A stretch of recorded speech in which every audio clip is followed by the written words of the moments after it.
I love Mirik. এই হলো lake side মিরিকের।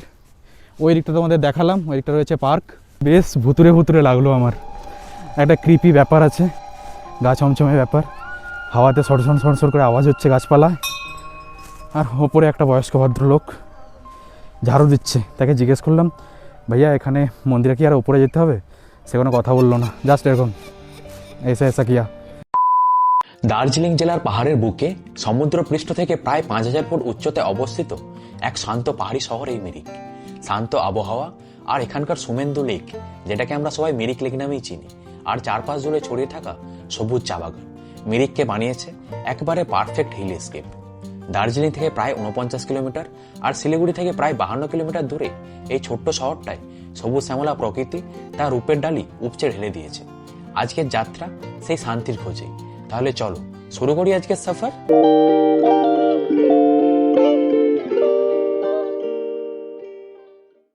Hey, welcome to a fresh new video. আজ 16 December 2025 ফিরে চলেছি দার্জিলিং থেকে শিলিগুড়ির দিকে। এর আগের ভিডিওতে দেখিয়েছি নেপালের সীমানা ভিউ পয়েন্ট আর নেপাল বর্ডার আর নেপালের পশুপতি মার্কেট। তো যারা দেখোনি তাদের জন্য আমি এন্ড স্ক্রিনে আর ভিডিও ডেসক্রিপশানে অ্যাড করে দিচ্ছি, গিয়ে দেখে নিতে পারো। আর এখন চলে এসেছি মিরিক। অ্যাকচুয়ালি মিরিক না, এটা হচ্ছে গোপালধারা টি স্ট্রিট। এই দেখতে পাচ্ছ, এখানে লেখা রয়েছে গোপালধারা টি স্ট্রিট। আর এই দেখো চারদিকে উঁচু উঁচু পাহাড় মতো, আর সেই পাহাড়ের ঢালে ঢালে চাষ হয়েছে চা। আর এই চা বাগানের মাঝখান দিয়ে হেঁটে চলেছি আমরা ভেতরে।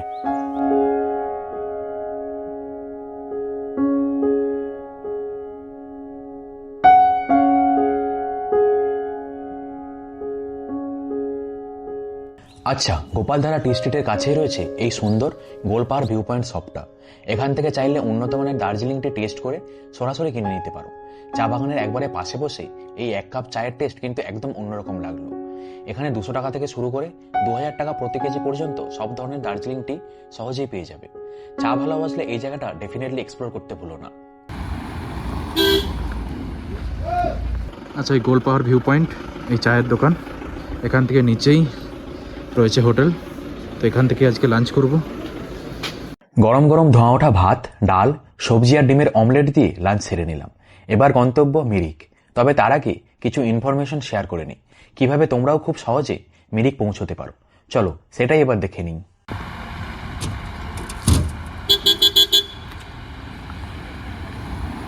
শিলিগুড়ি বা এনজিপি থেকে খুব সহজেই পৌঁছে যাওয়া যায় পাহাড়ের কোলে গড়ে ওঠা এই সুন্দর শহর মিরিক। মিরিক যাওয়ার শেয়ার কার বা প্রাইভেট কার দুটোই খুব সহজেই পাওয়া যায়।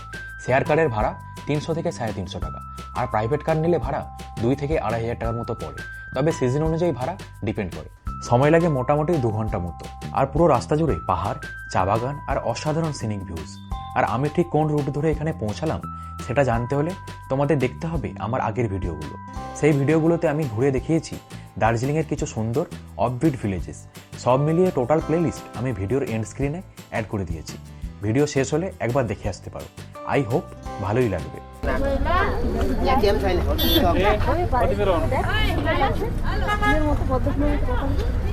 ক্যাকটাস। গোপালধারা টি স্টেট থেকে এবার চলে এসেছি মিরিকে। আর এই হলো মিরিক লেক।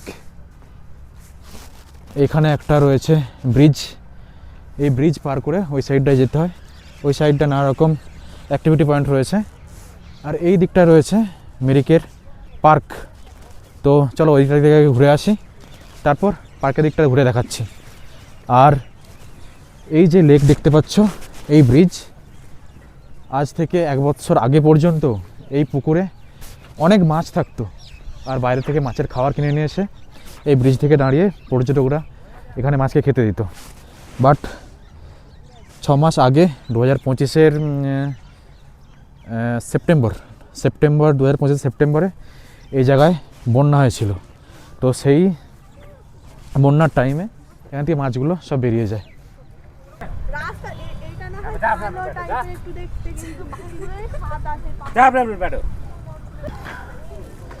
আচ্ছা, এটা যেটা কথা দূর থেকে দেখালাম, এটা হলো এই মিরিকের চিলড্রেন পার্ক।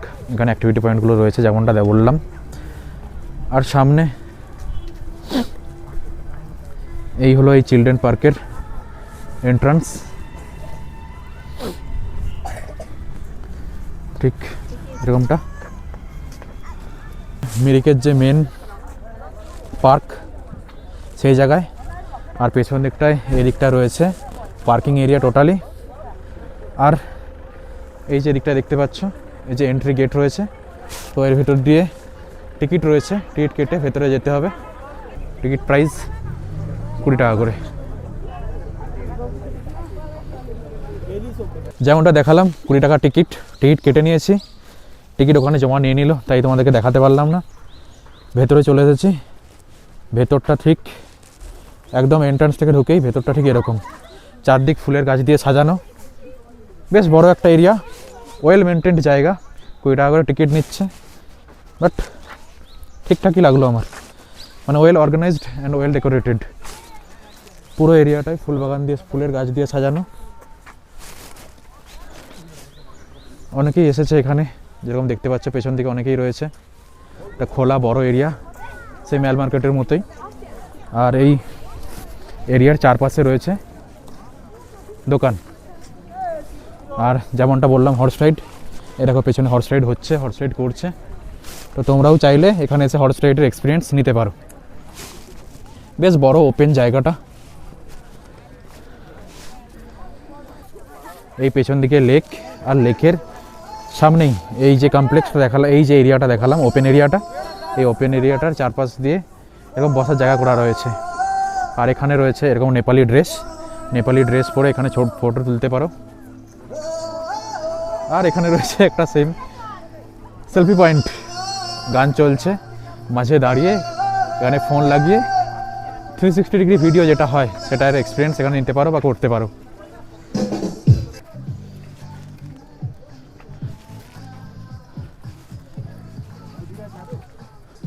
ব্রিজের ওপর থেকে এবার ভিউটা তোমাদের শেয়ার করছি। এই আমার পেছনে যে ওপেন এরিয়াটা দেখালাম, সেই ওপেন এরিয়াটা পেছনে, সেই ওপেন এরিয়া থেকে ওপরে উঠে এসে এই ব্রিজের উপর থেকে লেকের ভিউ ঠিক এরকম অসাধারণ লাগছে। এই লেকের জলের উপর ছায়া আর আলোর খেলা। আর এই দিকটা রয়েছে বোটিং পয়েন্ট, এখান থেকে টিকিট কেটে বোটিং করতে পারো। যেমন বোটিং এই দেখো এখানে চলছে।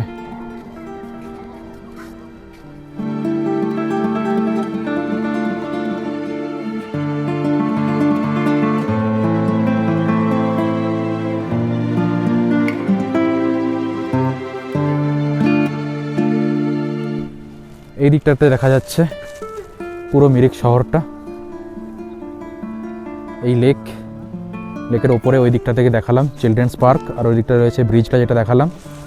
আর এই দিকটা পুরো মিরিক শহর, আর এই দিকটা মিরিক মার্কেট। হর্স রাইডিং অ্যাসোসিয়েশনের প্রত্যেকটা রেট চার্ট এখানে দেখা আছে। জাস্ট ফটো তোলার জন্য 50 টাকা, শর্ট রাইড 200 টাকা, হাফ রাইড 300 টাকা, ফুল রাইড 600 টাকা। আর বাকি যা আছে ভিডিও পজ করে দেখে নিতে পারো। চলো এবার ওই দিকটাতে যাই।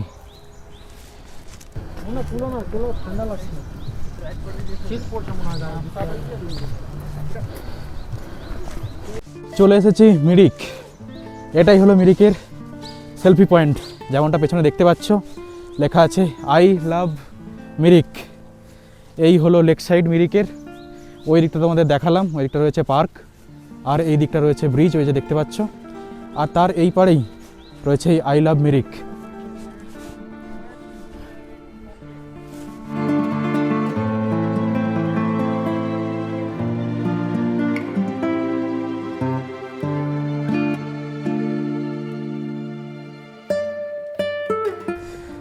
दीदी ड्रेस कितने करके है? 50 रुपीज़ में। अच्छा अच्छा, মিরিক এই লেক, ওইদিকে সেলফি পয়েন্ট থেকে ঘুরে এলাম, ওই যে সেলফি পয়েন্ট দেখা যাচ্ছে। আর তার এদিকে রয়েছে একটা মন্দির। এই মন্দিরটা খুব একটা মানুষজন যায় না, কেউ এক্সপ্লোরও করে না। তো চলো আমি গিয়ে দেখি কি রয়েছে মন্দিরে, সাথে তোমাদেরকেও দেখাচ্ছি।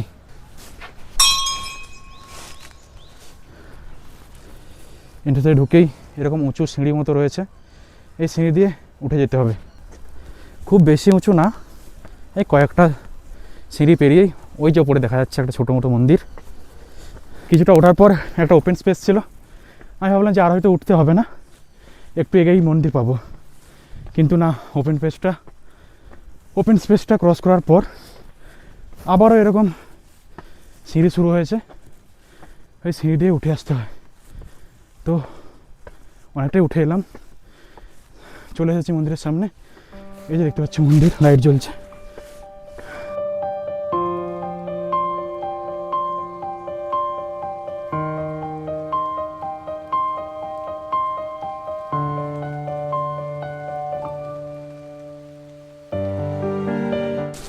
এই চলে এসেছি মন্দিরের সামনে। ফলস বাজলো না। এই চলে এসেছি মন্দিরের সামনে, বাট মন্দির এখন মেবি বন্ধ হয়ে গেছে। হ্যাঁ, এই যে দেখতে পাচ্ছ মন্দির বন্ধ হয়ে গেছে।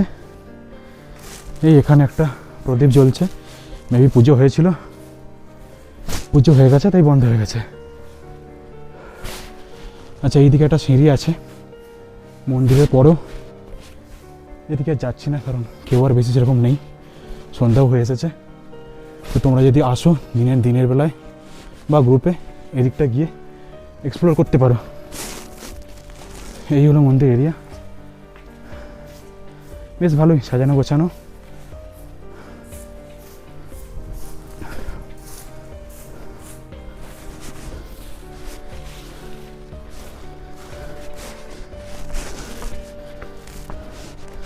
তো তোমরা মিরিক গেলে এই জায়গাটা এক্সপ্লোর করো, এক্সপ্লোর করে আমাকে কমেন্টে জানিও যে কেমন লাগলো। আর ওই যে সিঁড়ি দেখালাম মন্দিরের উপরে গিয়ে কি পেলে সেটা আমাকে কমেন্টে জানিও।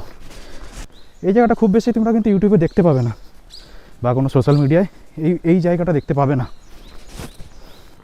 কেন আসে না আমি জানি না, জাস্ট উপর থেকে নেমে এলাম। এই যে লেক সাইড মানুষজন যাচ্ছে। এবার বলি এক্সপিরিয়েন্স। ওপরটা বেশ ভুতুরে লাগলো আমার, একটা ক্রিপি ব্যাপার আছে, গা ছমছমে ব্যাপার, হাওয়াতে সরসর করে আওয়াজ হচ্ছে গাছপালায়।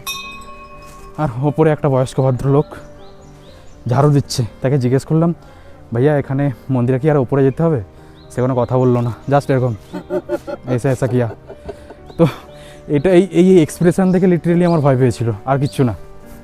আর সেরকম মানুষজনও নেই, সেই জন্যে আরও একটু বুঝতেই পারছো খালি জায়গা যেরকমটা লাগে। তো সেটাই বাস, ওয়েট করি, বাকি সবাই চলে গেছে।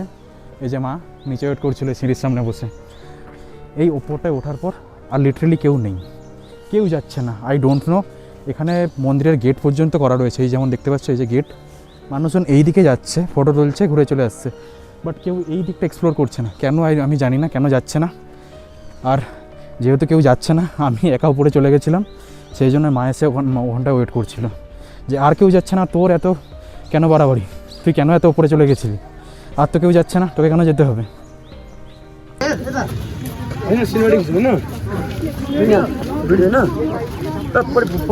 তো এই ছিল মিরিক লেক আর মিরিক গার্ডেন। আর এখন চলেছি মিরিকের মার্কেট এরিয়ার মধ্যে দিয়ে। সন্ধে নেমে এসেছে, চারপাশে একে একে জ্বলে উঠছে আলো। এবার আমাকে চলে যেতে হবে শিলিগুড়ি। তেনজিং নর্গে বাস স্ট্যান্ড থেকে রয়েছে আমার বাস।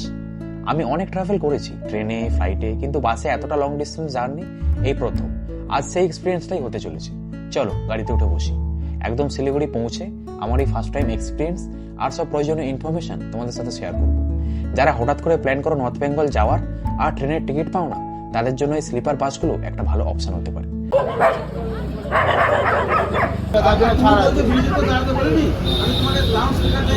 সময় সন্ধে 6:05। চলে এসেছি তেনজিং নর্গে বাস স্ট্যান্ডে, গ্রিন লাইনের অফিসে। আর আমাদের বাস রয়েছে 6:30। বাকি কিছুটা টাইম এই ওয়েটিং রুমে বসেই কাটাতে হবে। A few inches later.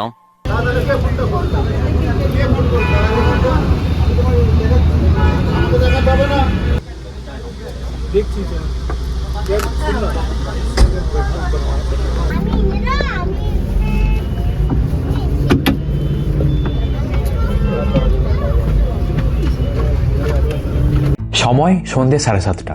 একদম পারফেক্ট টাইমে আমাদের বাস শিলিগুড়ি ছেড়ে বেরিয়ে এসেছে।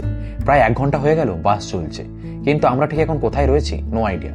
বাইরে কিছুই দেখা যাচ্ছে না, চারপাশে পর্দা দিয়ে ঘেরা, শুধুই অন্ধকার। এই বাসে টোটাল 42টা সিট রয়েছে, লোয়ার বার্থে 21টা আর আপার বার্থে 21টা। আমাদের এই বাস সন্ধ্যে 6:30টায় শিলিগুড়ি থেকে ছেড়ে পরদিন সকাল 7:30টায় পৌঁছে যাবে ধর্মতলা। মোট 572 কিলোমিটার রাস্তা কভার করতে সময় লাগে প্রায় 13 ঘন্টা মতো। মাঝখানে থাকবে 15 থেকে 20 মিনিটের 3টে হল্ট। এবার আসি আমার এক্সপিরিয়েন্সে। টু বি অনেস্ট, আমি ভাবতে পারিনি বাস জার্নি এতটা কমফোর্টেবল আর কোজি হতে পারে। I am totally impressed.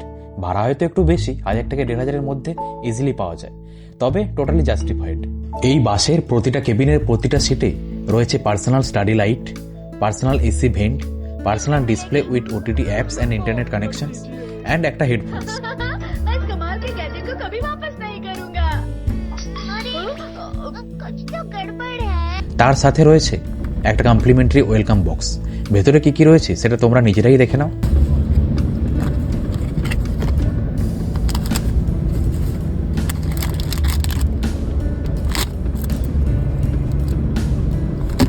যাই হোক, সব ইনফরমেশনই তোমাদের সাথে শেয়ার করলাম। সারাদিন ঘোরাঘুরির পর এবার একটু টায়ার্ড লাগছে, এবার একটু ঘুমিয়ে নিই। কলকাতা পৌঁছে বাকি এক্সপিরিয়েন্স তোমাদের সাথে শেয়ার করছি। Good morning. কাল সারাদিন ঘোরাঘুরির পর ভীষণ টায়ার্ড ছিলাম, তাই যাই শোয়া আর সোজা ঘুমিয়ে পড়া। এইমাত্র ঘুম থেকে উঠলাম, ঘুমটাও বেশ ভালোই হয়েছে। আর এখন সময় সকাল 7:30টা। ইতিমধ্যেই আমরা কলকাতা ঢুকেও গেছি। ওভারঅল এক্সপিরিয়েন্স বেশ ভালোই। টিকিট প্রাইসও খুব বেশি না, প্রায় এসি 3 টায়ার ট্রেনের যেমন টিকিট হয় সেরকমই। তাই ট্রেনের টিকিট না পেলে কনফিডেন্টলি এই বাস সার্ভিস প্রেফার করতেই পারো। যাই হোক, এটাই ছিল আমার নর্থ বেঙ্গল সিরিজের লাস্ট পার্ট। ভিডিওটা কেমন লাগলো কমেন্টে অবশ্যই জানিও। আর টোটাল প্লেলিস্ট আমি ভিডিওর এন্ড স্ক্রিনে অ্যাড করে দিচ্ছি। যারা আগের পার্টগুলো দেখোনি একবার দেখে এসো। তো আজকের মতো এখানেই শেষ করছি। আবার দেখা হবে নতুন কোনো জায়গার নতুন কোনো গল্প নিয়ে। Till then stay healthy, keep travelling.